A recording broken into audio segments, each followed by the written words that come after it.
জয় বাবা লোকনাথের জয়। প্রণাম প্রণাম প্রণাম জানাই তব শ্রী চরণে বাবা।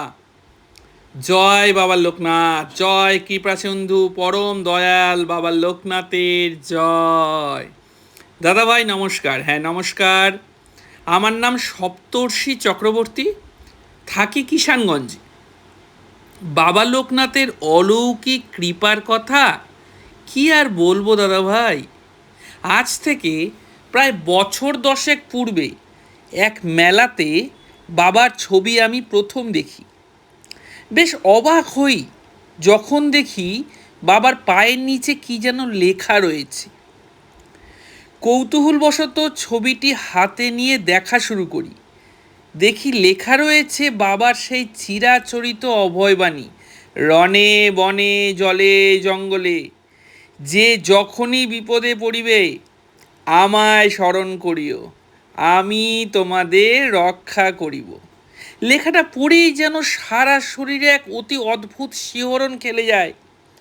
ভাবতে থাকি কি অদ্ভুত এই লেখা। কই আমি তো অনেক ঠাকুর দেবতা গুরুদেবের ছবি দেখেছি, কিন্তু এত সুস্পষ্টভাবে সাবলীল ভঙ্গিতে এমন অভয়বাণী আর কখনো তো দেখিনি কারো ছবির নিচে লেখা রয়েছে।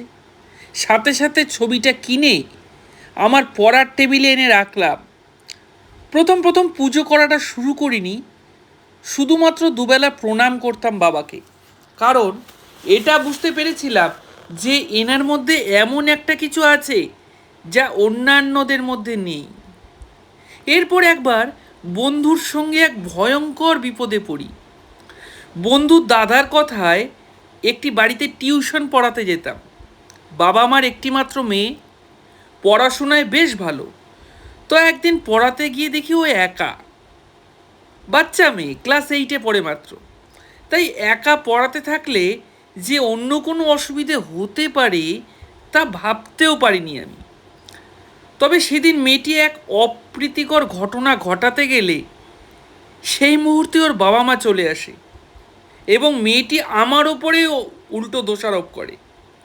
মেয়েটির বাবা প্রচণ্ড ক্রুদ্ধ হয়ে পুলিশে ফোন করে।